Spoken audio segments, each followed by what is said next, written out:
Have you ever sat down in your chair, barely had time to exhale, when Milo, the male cat in your home, suddenly appears, jumps straight into your lap, spins once to find a spot, then sprawls right across your keyboard, purring as if his entire world is wrapped up in you? Meanwhile, the female cat, Luna, chooses a completely different script. She quietly climbs onto the back of the chair, the bookshelf, or the windowsill, lying still at a distance just close enough to watch, but far enough that if anything feels off, she can retreat in a single spring. They live under the same roof, hear the same food cabinet door open, breathe the same air, yet the way the two of them see the world and see you is strangely different. If you're watching this video with a fluffy little prince or a whiskered princess beside you, pause for a moment, hit like, subscribe to the channel if you haven't already, and tap the notification bell. Then leave a comment below with a question you've always had about male and female cats. Because there's a good chance that all this time, you've been putting completely wrong labels on them. Male cats are affectionate, female cats are moody. Male cats are the troublemakers, females are the gentle ones. Or even you can tell a cat's personality just by its sex.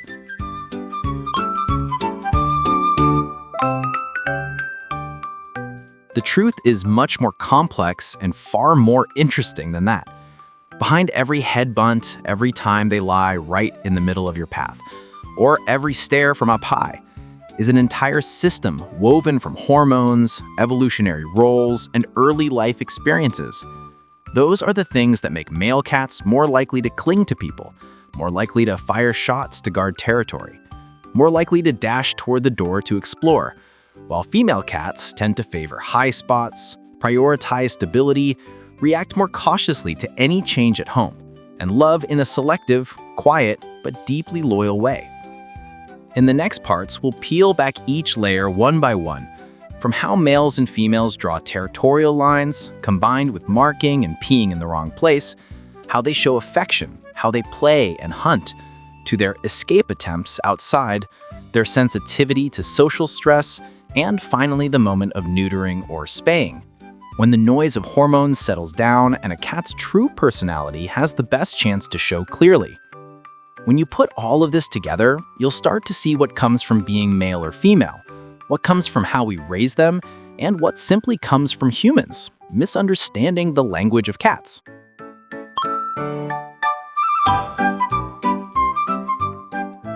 Number 1. Territory and marking. When Milo sprays the cabinet, while Luna claims the top of it or pees in the wrong spot. In the middle of the night, the lights are off and the house is quiet. You're asleep in your bedroom, door slightly ajar. Out in the living room, Milo's workday is just beginning. In the camera inside Milo's head, your apartment is not divided into living room, bedroom, kitchen like humans see it. It's a dense map of scent layers. The corner near the main door is a border. The base of the shoe cabinet is a landmark. The gap under the door is where the outside world sneaks in. Milo walks up, takes a deep sniff at the gap under the door, and picks up the scent of a strange stray cat that passed by the night before. His brain immediately flips into defense mode. He backs up half a step, tail straight up and trembling slightly, and sprays a tiny stream of urine on the shoe cabinet. To you, it's just peeing in the wrong place. To him, it's an invisible sentence. This is my home, do not cross. Luna is different. The camera in her head doesn't run along the floor. It looks from above. She chooses the bedroom windowsill, the top of a cabinet, the back of a chair, places that give her a wide view and a safe escape route. She rarely leaves scent on walls, but she claims territory through height and position, lying right across the path from the door to the bed, taking over the softest pillow, or just flicking her tail lightly when Oscar walks past, enough for the other cat to adjust his route. In Luna's world, keeping a quiet, elevated station is how she controls order in the home. However, if the litter box was crowded yesterday, the new litter smells strange, but house suddenly gets noisy or the daily routine is disrupted, her brain may quietly decide that a soft spot like the bathroom rug feels safer to pee on, a small puddle as a temporary way to rewrite her sense of control.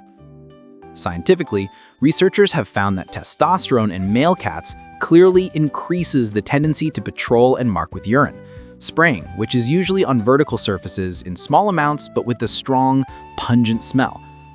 Even in high-rise apartments, many male cats' brains still process space like an outdoor territory.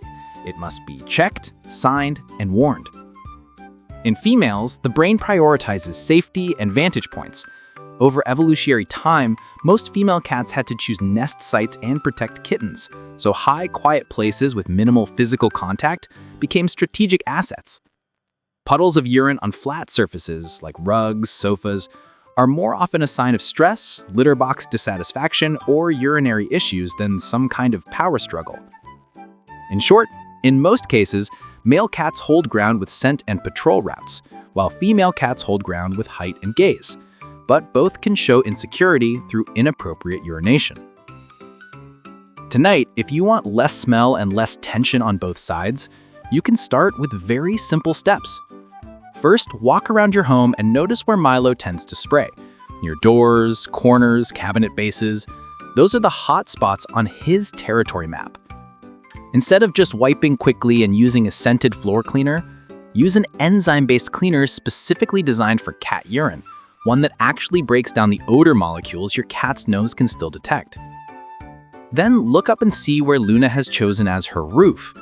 If it's the kitchen counter, the fridge, or other areas you don't want her on, give her a clear alternative: a tall cat tree, some wall shelves, a bed on the windowsill.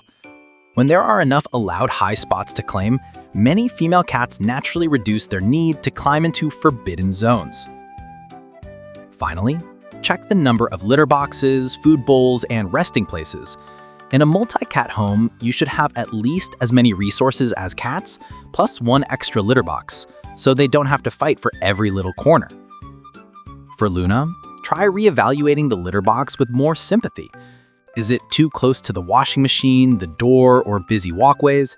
Is the new litter too perfumed, too dusty, or completely different in texture? Simply moving the box to a quieter corner, keeping it truly clean, a bathroom you would willingly use, and choosing a litter with less artificial scent has helped many female cats stop seeking out rugs, beds, and sofas as their temporary toilets. There's an important line between territorial behavior and an SOS signal about health. If you see your cat going into the box repeatedly, but only straining out a few drops, crying in pain, licking their genitals much more than usual, if the urine has blood, looks odd, or a cat that used to have perfect toilet habits suddenly starts peeing everywhere along with signs of fatigue, hiding, and loss of appetite, this is no longer just their personality.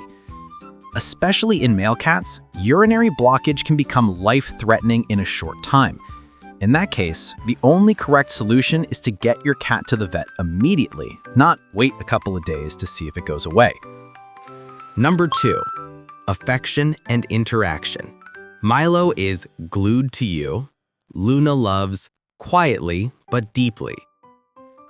In the evening, you sit down on the sofa, not even finished choosing a movie, when Milo appears from nowhere, jumps straight onto your lap, spins around, and ends up lying right on top of the remote. He puts his full weight on you, purring steadily, occasionally lifting his head to rub his chin against your hand as if saying, "Do whatever you want, as long as I'm here." You stand up to get some water, and he immediately jumps down, runs after you into the kitchen, and waits right at your feet. Luna chooses a different approach. She's already on the windowsill, where she can see both the living room and the hallway. When you sit down, she opens her eyes, looks at you for a moment, gives a slow blink, then rests her chin back on her paws. Sometime later, when Milo is already sound asleep on your lap, she quietly jumps down and walks closer, not to climb onto you, but to lie down at just the right distance. In Luna's camera, that distance is where she can hear your breathing, feel your warmth, but still keep the right to retreat at any time. Through human eyes, it's very easy to conclude Milo is affectionate, Luna is cold and distant. But if you switch to the cat's perspective, with a bit of science added, you'll see that both are saying, "I trust you," just in two different languages. Behavioral researchers point out that in nature, male cats don't bear the burden of pregnancy, nursing, and keeping the nest safe like females do. They have more bandwidth to roam, encounter others, and form loose social relationships with multiple individuals. That template is reflected in pet cats. Many males, especially after neutering, tend to be more open and proactive in seeking contact. They're quicker to approach, ask for petting, and climb onto people. Females, on the other hand, have brains that are more heavily invested in stability and vigilance. In the evolutionary script, they must choose nesting places, shelter their young, and cannot afford to be careless with risk. So many female cats love in a selective way. They observe longer, test from a distance, then only allow themselves to lie close to someone they truly trust.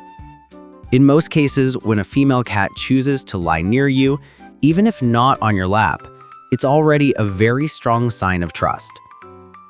There's another layer that heavily shapes how clingy a cat is: early life experience. Kittens that are picked up properly and stroked gently during the first weeks often grow up more trusting of humans, regardless of sex. Conversely, a male cat that was hit, grabbed, or squeezed too tightly may avoid hands for life. A female raised with kindness can be the gentlest, most snuggly creature in the house. Sex creates tendencies, but past experiences and environment decide how those tendencies show up. Tonight, instead of petting on autopilot, treat this as a reset for how you respond to Milo and Luna's affection. With Milo, every time he climbs onto your lap and settles down, give him a few minutes of focused petting, then stop before he gets irritated. You can place a towel or a small bed right next to you and quietly teach him his official spot. Whenever he chooses to lie there, gently praise him and talk to him. Whenever he jumps onto your keyboard, simply and calmly lift him and place him back in the new spot. No scolding, no harsh pushing. After a few days, many male cats start to understand that they can still be close to you, just in a way that's more comfortable for both sides. With Luna, the most important thing is not to rush. When she chooses to lie near you, even if it's just on the edge of the sofa or the foot of the bed, don't pull her closer or try to pick her up.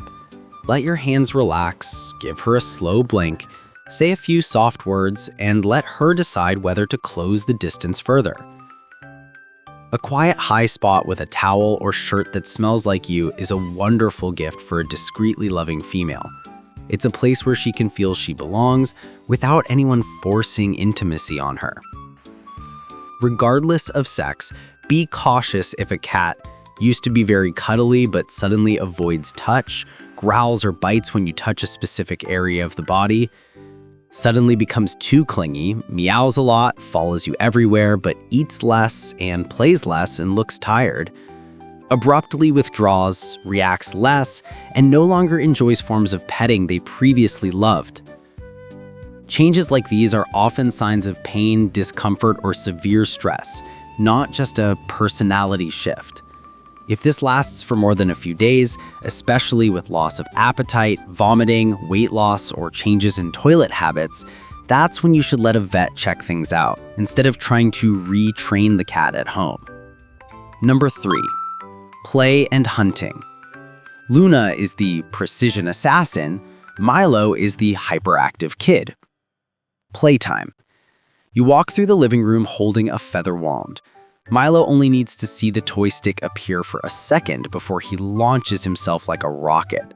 He jumps, skids, bangs into chair legs, misses the prey, then immediately circles back, eyes bright like his batteries just got replaced. Every flick of the toy, he dives after it without thinking. What matters isn't catching it perfectly, but running, leaping, and burning off the buzzing energy that's been simmering inside him all day. Luna is completely different. When you sweep the wand in front of her, she's almost motionless. She lowers her body, her eyes narrow into thin slits, her pupils contract, and her whole body becomes tense without wasting a single movement. The toy passes once, twice, she stays frozen like a statue. Then suddenly, in a flash you can barely register, Her whole body springs up in a perfect arc. She lands on target, pins it, bites, shakes, and finishes the prey properly. If you look casually, you might think Milo likes to play, Luna is lazy. But if you take a step back and turn on the camera in a cat's head, the truth is the opposite. Both are hunting, just using different strategies. Scientifically, researchers suggest that in nature, most female cats need to feed themselves and their kittens, so their brains are tuned to efficient, precise hunting. They're willing to stay still for long periods, observing the target until they've calculated the movement pattern, distance, and best opportunity, then spend a bigger burst of energy on one decisive strike. The wait forever, attack once play style you see in the living room is really a soft version of the survival strategy from open fields long ago. Male cats, on the other hand, spend more energy guarding territory, facing rivals, and moving over a wider area. Their brains more easily flip into run, jump, collide mode with minimal trigger.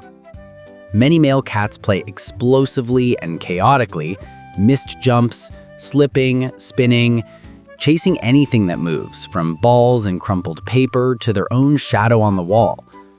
For their bodies, these are training drills for muscles, joints, and reflexes, not embarrassing hunting failures.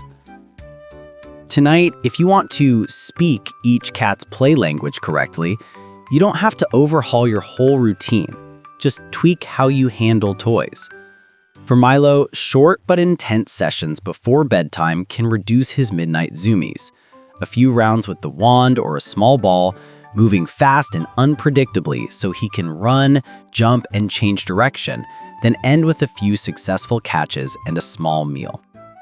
A cat's brain loves the hunt-eat-sleep cycle, and if you let him complete it properly, both of you are likely to sleep more peacefully. For Luna, you need more patience with the quiet moments.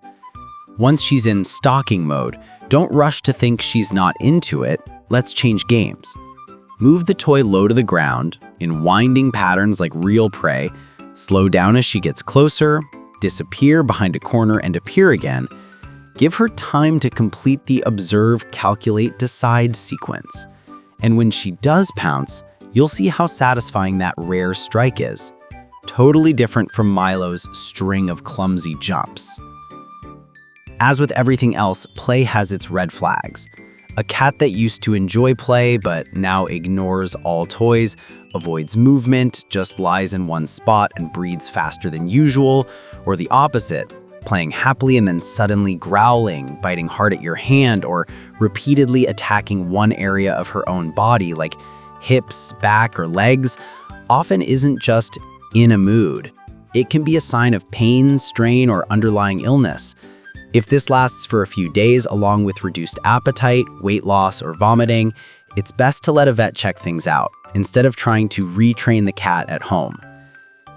When you see Milo as a little boy who needs to burn off his battery after a long day, and Luna as a tiny assassin polishing her hunting skills in the most refined way, you'll be less annoyed by his couch-destroying jumps and less disappointed by her long stretches of stillness. In the world of cats, play is not an extra entertainment when there's time. It's the only way their brains and bodies can feel they're still doing what they were born to do, even within four walls. Number 4, exploration and escape attempts. Why Milo always bolts for the door while Luna just watches from afar. In the afternoon, you open the door to grab a delivery. The moment the lock turns, Milo appears like a furry bullet, shooting straight at the crack of the door. You manage to block him with your leg, but he still tries to wedge his shoulder through the gap, inhaling the hallway air as hard as he can. Every time the door opens, your heart skips a beat, because if you're even half a second late, Milo could already be at the far end of the corridor. Luna stands a few steps back. She approaches just enough to smell the outside air, ears tilted toward the hallway, eyes tracking Milo's wriggling body, then stops at her invisible boundary. In Luna's camera, the safe world ends right at the threshold. Beyond it is something worth knowing, but not necessary to step into. Scientifically, researchers have found that in nature, male cats often have larger roaming ranges than females. They travel farther to find mates, mark territory, and avoid or confront rivals. Many males' brains still draw wider maps, making them easily triggered by cracking doors, strange smells, and hallway noises, especially when sex hormones are still active. Females, meanwhile, maintain smaller, tightly controlled areas. They prioritize knowing every inch of a safe zone over expanding territory at any cost. In pet cats, this pattern often repeats. Milo is always looking for a chance to slip through the door, while Luna is content to stand inside and watch. Tonight, you can't erase that instinct, but you can make it less dangerous. Look at your home through the eyes of an escape artist. Does the front door have 2 layers of protection? Are there balcony or window gaps wide enough for a cat to squeeze through? Can you link the high-risk times, like leaving for work or receiving packages, with a quick play session for Milo beforehand so he isn't overflowing with energy right when the door opens? If you want to let your cats experience the outside world, think about slowly training them to wear a harness and leash indoors first, rather than letting them explore on their own with a sudden dash into the hallway or street. A collar with an ID tag or a microchip after discussing it with your vet is also a quiet but important safety layer if things go wrong. There are some risks you simply shouldn't gamble with.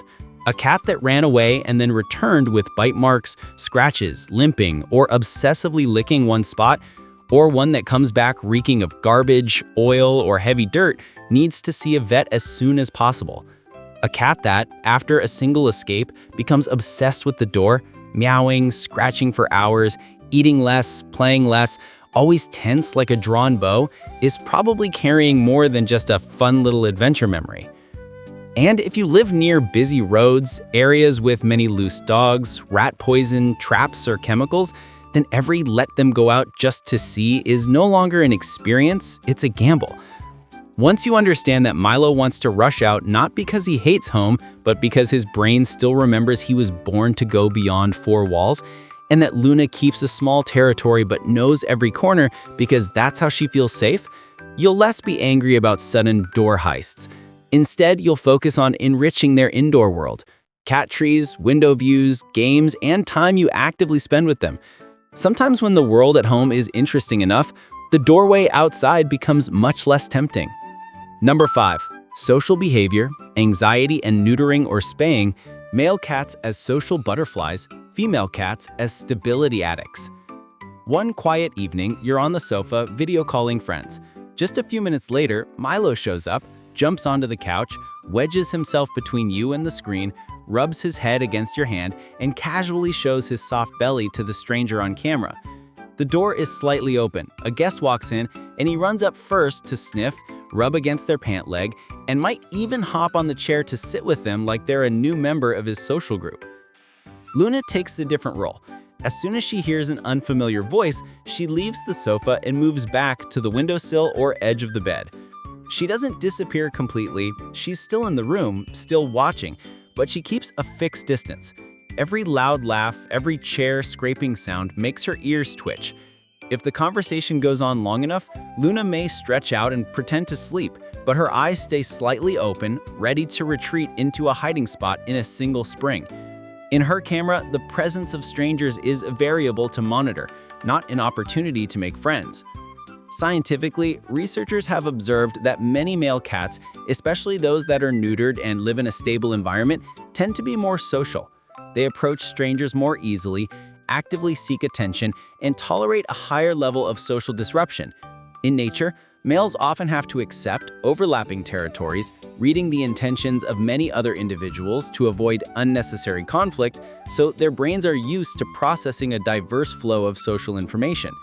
Female cats, meanwhile, are often obsessed with stability. In evolutionary terms, they're tightly tied to the nest, birthing area, and a small but well-controlled safe zone. Their brains are therefore more sensitive to change. New people, new smells, moved furniture, strange sounds are all flagged as potential risks. In most cases, they don't attack immediately. They choose to withdraw, watch for a long time, and only open up again when the environment returns to a familiar rhythm. When changes happen too fast, moving house, adding new pets, having a baby, constant renovations, These differences can push anxiety levels up. Milo might respond by clinging to you more, meowing more, inserting himself into everything as a way to anchor his sense of safety. Luna may instead vanish under the bed, eat less, play less, over-groom until she creates bald patches, or pee in places she feels are safer than her old litter box.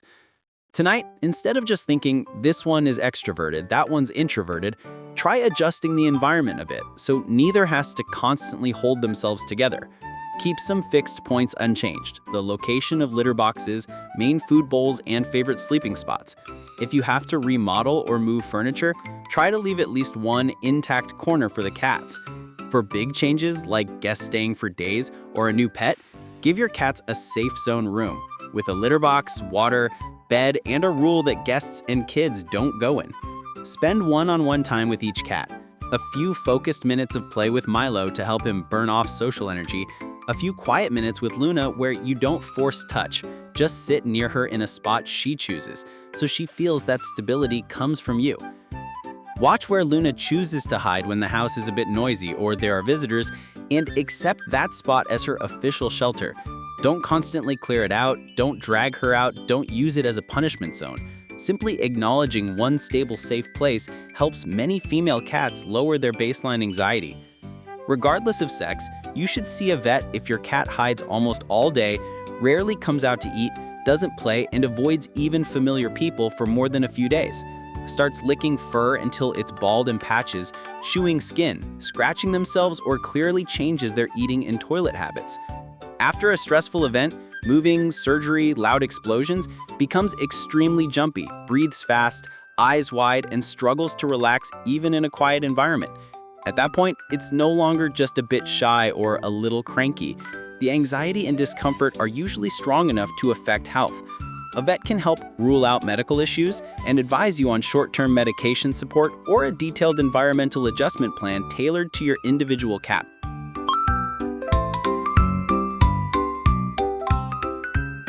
If we temporarily take Luna, Milo, and Oscar out of the frame and keep only the hormone curves, brain regions, and evolutionary history, the picture of male cats and female cats becomes much clearer. The differences you see every day, males patrolling, females claiming the tops of cabinets, one cat glued to you, the other keeping her distance, are not random, but they're not absolute verdicts either. They're simply probabilities that biology turns up higher in each sex. In male cats, testosterone is the key background soundtrack. It makes many of them more likely to expand their territory, mark with scent, go farther, react more strongly to strange smells and rivals, and be more open in loose social interactions. Their brains are used to calculating who's over there, whose area is this, and where's the gap I can squeeze into. In females, estrogen and progesterone, along with the heat cycle, pull the focus towards stability, choosing a nesting spot, protecting a small safe zone, being sensitive to changes in the home, and stressing more easily when the daily rhythm is disrupted. Behind all of that is evolution. The ancestors of our house cats, wild individuals living around grain stores, often formed clusters of females and female relatives sharing hunting areas and kitten care. Adult males moved over a wider range that overlapped with multiple female groups. That pattern left its mark on how their brains process space. Females invest in understanding one small fortress in great detail, while males accept living with shifting boundaries. Once you put them in an apartment, that fortress shrinks into a room, the top of a cabinet, a windowsill, and the male's roaming range gets compressed into patrol loops around the door, hallway, and windows. All of this is driven by a very familiar veterinary axis, the hypothalamus-pituitary-gonadal system. The hypothalamus receives signals from the environment, smells, sounds, the presence of other cats, sends messages to the pituitary, and from there to the testes or ovaries to release hormones. At the same time, regions like the amygdala and hippocampus store memories. The first time an outdoor cat attacked at the door, the first time a human grabbed too roughly, the first time the cat escaped to the top of a cabinet and felt safe. Genetics gives them a personality framework, but it's early life experiences that color each individual. A male cat raised in comfort can be far gentler than a female who once lived on the street. When we neuter or spay, we don't erase this map, We just turn down the volume on the strongest signal lines. Testosterone drops and the urges to roam, mark, and respond to every strange smell ease off. The heat cycle ends, and the bouts of crying, restlessness, and desperate attempts to escape in female cats quiet down. In many cats, what appears afterward is not a brand new personality, but a clearer version of who they already were. Easygoing but less conflict-driven, sensitive but less yanked back and forth by hormones like a pendulum. So when you call Luna the female and Milo the male, remember that's just the biological base layer, not the final label. Science gives you a general map, which tendencies often come with which sex, how certain hormones tend to push behavior, and what kinds of environments are more likely to unsettle them. The rest, and the most important part, is watching each individual with eyes fluent in two languages, the language of genes and the language of every small experience they live through each day, so you can adjust your home routine and way of touching them to match the particular brain they're living in.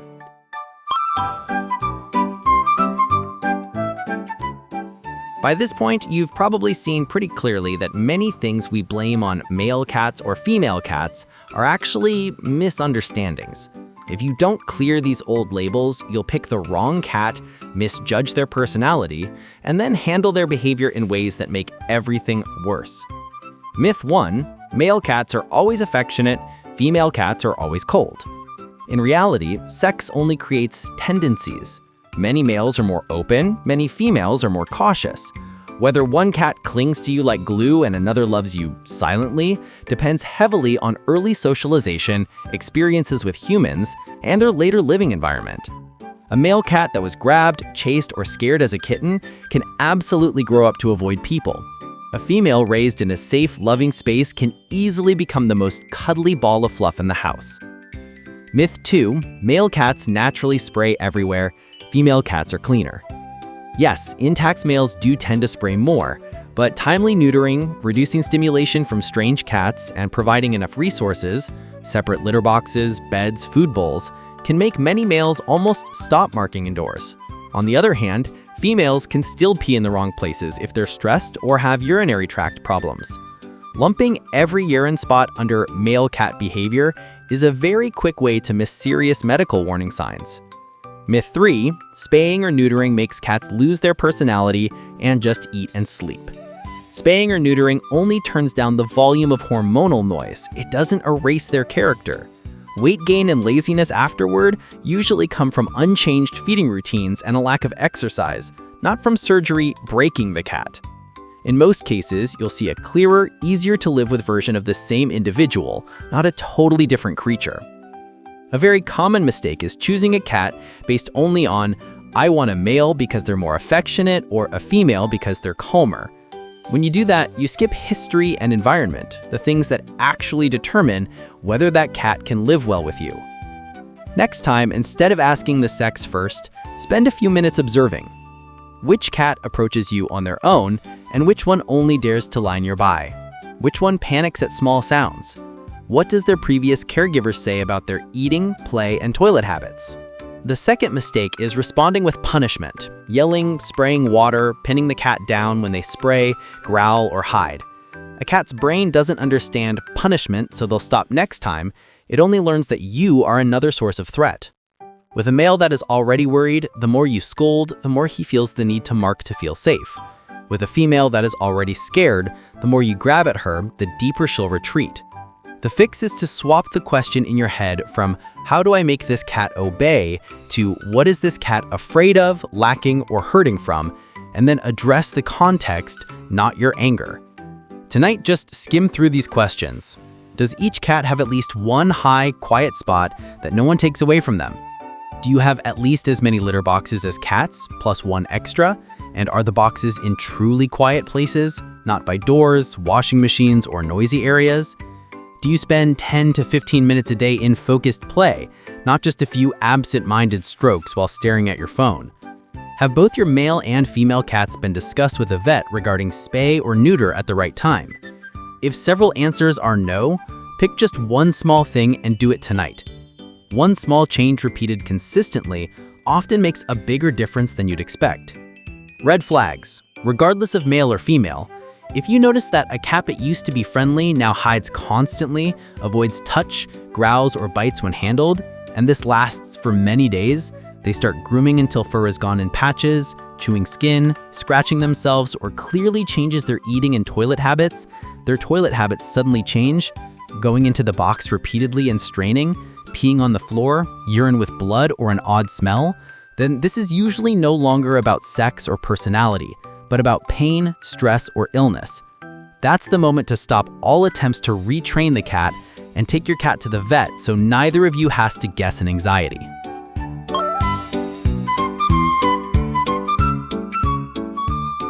Tonight, before you go to bed, try turning off a few lights, let the house settle into real quiet, and look at each of them one more time. Milo, the male cat you've complained about as clingy like glue and destructive like a little demon, may simply be trying to do exactly what his tiny brain is whispering. Guard the home, guard you, and check every corner to make sure nothing strange slips into the world the two of you share. Every patrol lap, every scent mark, every time he crawls into your lap right when you're busy, most of it comes from one very simple need. I only feel safe when I'm close to you. Luna, the female cat you've labeled more than once as moody and distant, may never have been truly cold at all. She's just a small creature that chooses to love in the safest way she knows, always keeping a high perch for herself, an escape route, and a distance that's just right so if the world suddenly gets loud, she still has a way back. Every time she lies one arm's length away from you, every slow blink, every night she quietly sleeps on the windowsill facing the bed is also a declaration we often miss. I trust you enough to stay here. If you only look through the eyes of a hurried human, Milo will always be that annoying male, and Luna will always be that difficult female. But when you let yourself lean down just a little, seeing the world from the height of short legs and a heart that depends on your hands for its entire life, everything starts to change color. The same behaviors, once you understand the hormones, instincts, memories, and worries behind them, stop being things you want to fix to suit you and start becoming signals that make you want to adjust the world around them so they can stay who they are and still be safe. And maybe that is the real superpower of a cat guardian. Not picking the right sex or guessing the right personality, but being willing to learn each cat's own language and admitting that they're not annoying, not difficult, they're just trying to live as steadily as they can in a universe where every switch is in your hands. If you feel your thoughts about male cats and female cats have shifted even a little, don't forget to leave a comment telling us about them, hit like and subscribe so we can keep decoding dozens of other quiet stories between you and your own little royalty. A gentle reminder, our team works with veterinarians. If your cat shows any unusual signs or worrying symptoms, leave a comment below. We'll read it and support you as best we can. In an emergency, please take your cat to a clinic right away.